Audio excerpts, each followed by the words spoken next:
네, 안녕하세요. 저희가 오늘은 자바스크립트의 클로저라는 개념에 대해서 배워보도록 하겠습니다. 우선 이 클로저라고 하는 개념 자체는 이 함수형 프로그래밍 언어들에서 많이 나타나는 어떤 개념 중에 하나인데, 이 자바스크립트의 클로저에 대해서 오늘은 배워보도록 하겠습니다. 우선 클로저에 대한 정의를 MDN에서는 이런 식으로 아주 길게 되어 있어요. 그런데 이 문장을 저희가 세 가지 문장으로 축약을 해서 한번 봐보겠습니다. 이런 식으로 세 가지 문장으로 축약을 했는데, 클로저라고 하는 건 함수들의 조합입니다. 렉시컬 환경이라고 하는 거 소가로 되어 있고, 함수들의 조합이라고 되어 있습니다. 클로저라고 하는 것이 함수들의 조합이다. 그리고 클로저는 내부 함수로부터 외부 함수에 대한 스코프를 참조할 수 있게 해준다. 접근할 수 있게 해준다. 라고 되어 있는데, 이 부분은 살짝 정의가 애매한 부분이 있어요. 그 부분에 대해서 이후에 설명을 드리겠습니다. 그리고 세 번째는 클로저라고 하는 건 함수가 생성이 될 때마다 생성이 된다. 함수가 생성되는 시점에 항상 생성이 된다 라고 되어 있는데, 이 부분도 살짝 애매하다는 생각이 들어서 이후에 설명을 드릴 때 이 두 번째 문장과 세 번째 문장이 왜 약간 의미적으로 애매한지에 대해서 설명을 드릴 거고, 우선 클로저를 이해하기 위해선 이 함수들의 조합, 그리고 렉시컬 환경이라고 하는 함수들의 조합에 대해서, 그리고 이 렉시컬 환경이 무엇인지에 대해서 우선 알아야 될 필요성이 있어요. 그래서 이 렉시컬 환경이라고 하는 건 무엇이냐면, 저희가 자바스크립트의 실행 컨텍스트 안에 있는 구성 요소 중에 하나인데, 이 렉시컬 환경은 크게 두 가지 요소로 이루어져 있습니다. 첫 번째는 environment record라고 하는 녀석이랑, 두 번째는 outer lexical environment reference라고 하는 구성 요소로 나뉘어져 있어요. 그래서 이 첫 번째 환경 레코드라고 하는 녀석의 역할은 무엇이냐면, 현재 블록에 있는 식별자들에 대한 정보를 담은 것을 이 환경 레코드라고 하는 녀석이 가지고 있습니다. 그리고 외부 환경에 대한 참조를 가지고 있는 것이 이 outer lexical environment reference예요. 그래서 쉽게 생각하면은 첫 번째는 내가 가지고 있는 블록 레벨의 어떤 식별자들에 대한 정보를 가지고 있는 것이고, 두 번째는 외부에 대한 식별자를 참조할 수 있도록 해주게 하는 어떤 정보를 담은 걸 Outer Lexical Environment Reference라고 부릅니다. 그래서 제가 레시컬 스코프를 이해하기 쉽게 어떤 예시 코드를 가져와 봤는데, 지금 보시면 크게 두 가지 함수가 있습니다. 보시면 f라고 하는 함수랑 bar라고 하는 함수가 있는데, 보시면 이 f라고 하는 함수는 지역 변수 x라고 하는 변수를 가지고 있고, 이 x라고 하는 변수에는 10이라는 값이 할당이 되어 있어요. 그리고 bar라는 함수를 호출을 하게 되는데, 이 bar라고 하는 함수가 하는 역할은 x라고 하는 변수를 콘솔에 출력을 하고 있습니다. 그래서 콘솔에 출력될 값을 예측을 해볼 건데, f라고 하는 함수가 호출되었을 때 콘솔에 찍히는 출력값, 그리고 bar라고 하는 함수가 호출이 되었을 때 콘솔에 찍히는 출력값이 어떻게 될 것 같으신가요?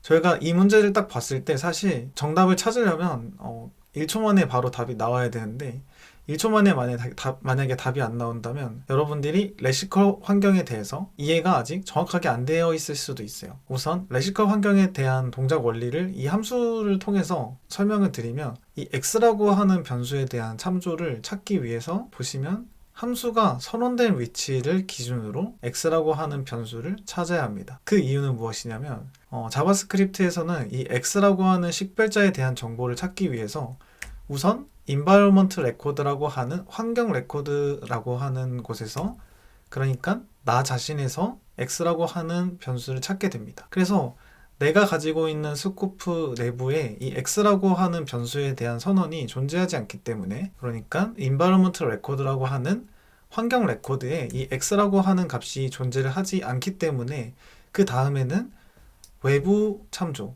그러니까 외부 렉시컬 환경에 대한 참조로 찾아가게 됩니다. 이 찾아가게 되는 어떤 현상을 스코프 체인이라고 부르게 되는데, 스코프가 마치 체인처럼 연결되어 있다고 해서 이 현상을 스코프 체인이라고 부르고, 이 const x라고 하는 전역 변수에 선언된 이 1이라고 하는 값을 이 bar라는 함수는 항상 참조하게 돼요. 그래서 f라고 하는 함수를 호출했을 때 bar라고 하는 함수가 아무리 여기서 호출이 되었다고 하더라도 f라고 하는 함수를 호출했을 때 항상 콘솔에 대한 출력값은 1이 나오게 됩니다. 왜냐하면 함수가 선언된 위치를 기준으로 내부 스코프에서 먼저 찾고, 내부 스코프에서 해당 변수에 대한 정보가 없으면 외부 스코프에서 찾기 때문이에요. 근데 이걸 함수가 선언된 위치를 기준으로 찾는다, 함수가 선언된 위치를 기준으로 찾는다라고 하는 이 규칙은 우리가 렉시컬 스코프를 따른다 라고 하는 말과 동일한 의미가 되는 거고, 렉시컬 스코프를 따른다 라고 하는 말은 정적 스코프를 따른다는 이야기가 됩니다. 자바스크립트는 정적 스코프를 따르기 때문에 스코프 체인을 정적 스코프에 의해서 스코프 체인을 타게 되고, 이 스코프 체인이 생성되는 원리는 정확하게 말하면 이 렉시컬 인바이러먼트에 의해서, 렉시컬 인바이러먼트가 동작하는 원리에 의해서 이런 현상이 나타난다고 보시면 될 것 같아요. 그러면 첫 번째 MDN에서 나왔던 설명인 클로저라고 하는 게 내부 함수로부터 외부 함수에 대한 스코프에 접근을 가능하게 해주는 게 아니라, 사실은 렉시컬 인바이러먼트라고 하는 이 녀석의 구성 요소의 두 번째인 이 외부 렉시컬 환경에 대한 참조에 의해서 사실은 이 부분이 가능하게 되는 거예요. 그래서 이 두 번째 문장은 클로저가 사실 준다라기보다 이 렉시컬 인바이러먼트가 가능하게 해준다라고 보시면 될 것 같고, 이 렉시컬 인바이러먼트가 가능하게 해주고 그 다음에 이 가능하게 해줘서 동작하는 어떤 현상이 스코프 체인이다 라고 이해하시면 될 것 같습니다. 그래서 f라고 하는 함수가 호출됐을 때랑 bar라고 하는 함수가 호출됐을 때 정답을 1초 만에 찾으려면 무조건 bar라고 하는 함수가 선언된 위치만 찾으면 돼요. 선언된 위치만 찾고 x라는 값을 외부 참조에 의해서 찾기만 하시면 됩니다. 그러면 답은 무조건 1이 나오겠죠, 둘 다. 그래서 클로저에 대한 어휘적 정의를 먼저 살펴본다고 하면, 클로저라고 하는 단어는 사실 한글로 직역을 했을 때 닫힘 혹은 폐쇄라는 의미를 가지게 되는데, 왜 닫힘 그리고 폐쇄라는 의미가 가지게 되었는지 저희가 한번 클로저의 특징과 함께 살펴보도록 할게요. 제가 중요하기 때문에 첫 번째 특징으로 이 캡슐화라고 하는 거랑 데이터 숨김이라고 하는 것을 가져왔어요. 결국 이 클로저라고 하는 명칭 자체가, 클로저라고 하는 정의 자체가 붙여진 이유는 이 첫 번째 특징이 굉장히 중요하기 때문에 붙여진 어떤 단어인 것 같은데, 우선 클로저가 하는 역할은 캡슐화를 가능하게 해줍니다. 이 캡슐화라고 하는 건 여러분들이 캡슐이란 말을 한 번쯤 들어보셨을 텐데, 말 그대로 어떤 데이터를 캡슐처럼 만들 수 있다라는 이야기예요. 저희가 캡슐로 감싸게 되면은 해당 데이터를 함부로 접근할 수 없게 됩니다. 그래서 데이터 하이딩이라고 하는 이 데이터 숨김을 저희가 캡슐화를 통해서 가능하게 하고, 이 캡슐화를 함과 동시에 그 캡슐화가 된 어떤 데이터를 저희가 이 클로저를 통해서만 조작하게 만들 수 있기 때문에 저희가 인캡슐레이션 그리고 데이터 하이딩이라고 하는 걸 첫 번째 특징으로 가져왔고요. 두 번째 특징으로는 메모리 퍼시스텐스라고 하는 메모리에 항상 유지되는 것을 클로저의 두 번째 특징으로 가져왔어요. 그래서 각각의 특징들에 대해서 저희가 예시 코드를 살펴보면서 설명을 드리도록 하겠습니다. 우선 클로저의 첫 번째 특징인 데이터 숨김과 그 다음에 어떤 캡슐화에 대해서 살펴보도록 할 건데, 보시면 아우터 펑션이라고 하는 외부 함수가 존재하고, 이 아우터 펑션 내부에 이너 펑션이라고 하는 함수가 선언이 되어 있어요. 그리고 아우터 펑션을 호출했을 때 리턴 값으로 이너 펑션이라고 하는 내부 함수를 리턴 해주게 되는데, 지금 보시면 아우터 펑션을 현재 여기서 호출을 하고 있고, 아우터 펑션을 호출을 하게 되면 이너 펑션이라고 하는 함수가 리턴 값으로 나오기 때문에 이 myfunc라고 하는 함수에는 이너 펑션이 담기게 돼요. 그래서 myfunction을 호출하게 되었을 때 remembered by closure라고 하는 값이 콘솔에 출력이 되게 됩니다. 지금 현재 보시면 여기 있는 함수들의 조합을 저희가 클로저라고 부를 수 있는데, 그 이유에 대해서 설명을 드릴게요. 그 이유에 대해서 설명을 드리면서 왜 이 히든 베리어블이라고 하는 게 데이터 하이딩인지 설명을 드리겠습니다. 우선 보시면 이 아우터 펑션에 선언된 이 히든 베리어블이라고 하는 변수는 이너 펑션에 의해서 참조가 되고 있습니다. 그리고 아우터 펑션을 호출함과 동시에 이너 펑션이라고 하는 함수를 리턴하게 되는데, 보시면 아우터 펑션이 호출이 되었을 때 이 아우터 펑션은 호출이 되고 나서 이 이너 펑션을 리턴하고 생명이 종료가 돼요. 그리고 나서 이 myfunc를 호출했을 때는 저희는 이너 펑션을 호출하게 되는 것이고, 이너 펑션을 호출하는 여기 있는 시점에서는 이미 아우터 펑션이라고 하는 함수는 이전에 실행이 되고 종료가 된 상태인데도 불구하고 이 inner 펑션에 의해서 히든 베리어블을 참조하게 됩니다. 그러니까 아우터 펑션이라고 하는 생명 주기가 이미 종료되었음에도 불구하고 inner 펑션에서 히든 베리어블을 통해서 참조하고 있는 이 remembered by closure라고 하는 스트링 값이 콘솔에 찍히게 되는 거예요. 마치 외부 함수가 생명 주기가 종료됐음에도 불구하고 마치 좀비처럼 살아있으면서 동작을 하는 건데, 그 이유는 무엇이냐면 인너 펑션 내부에 있는 이 히든 베리어블이 외부에 있는 변수에 대한 참조를 가지고 있게 되면 아우터 펑션이 종료가 됐음에도 불구하고 이 히든 베리어블이라고 하는 녀석에 의해서, 그러니까 저희가 아까 레시컬 인바이러먼트에서 살펴봤던 아우터 레시컬 인바이러먼트 레퍼런스, 외부 레시컬 환경에 대한 참조에 의해서 히든 베리어블이 담고 있는 값을 기억하게 되고 변수로서 어떤 카운트를 하기 때문에, 변수 카운트가 존재하기 때문에 마이펑크를 그 이후에 몇 번이라고 호출하더라도 remembered by closure라고 하는 스트링 값은 계속 참조를 할 수 있게 돼요. 결국엔 여기 있는 변수의 참조를 가져오기 위해서는 이 inner 펑션이라고 하는 함수밖에 없다라는 의미가 되는 겁니다. 그리고 inner 펑션에서 어떤 해당 변수에 대한 조작을 만약에 하게 되면은 해당 변수 내부에 들어있는 값을 저희가 inner 펑션으로만 조작할 수가 있어요. 그래서 어떤 데이터를 캡슐화 할 수가 있기 때문에 저희가 첫 번째 특징으로 데이터 하이딩과 그 다음에 캡슐화라는 특징을 가지고 온 거고, 히든 베리어블에는 inner 펑션을 제외하고는 다른 무언가로 접근을 할 수가 없습니다. 그렇기 때문에 첫 번째 특징으로 가져왔어요. 클로저는 왜 생성되는지에 대해서 아까도 설명을 드렸는데, 저희가 변수 카운트에 대해서 설명을 드렸습니다. 변수 카운트를 왜 설명을 드렸냐면, 우선 자바스크립트에서 가비지 컬렉터라고 하는 게 어떤 식으로 동작하는지 저희가 이해를 해야 되는데, 가비지 컬렉터가 우선 하는 일은 첫 번째는 메모리에 대한 관리, 그리고 두 번째는 오브젝트를 트래킹하고, 세 번째는 언메모리라고 하는 메모리에서 제거하는 행위를 하게 되는데, 이 가비지 컬렉터는 변수 카운트를 만약에, 그러니까 히든 베리어블이 계속 이 상위 스코프에 있는 어떤 값을 계속 참조하는 걸 가지고 있기 때문에 이 가비지 컬렉터에 의해서 메모리에서 제거가 되지 않아요. 그래서 이 값은 계속 기억할 수 있게 되는 겁니다.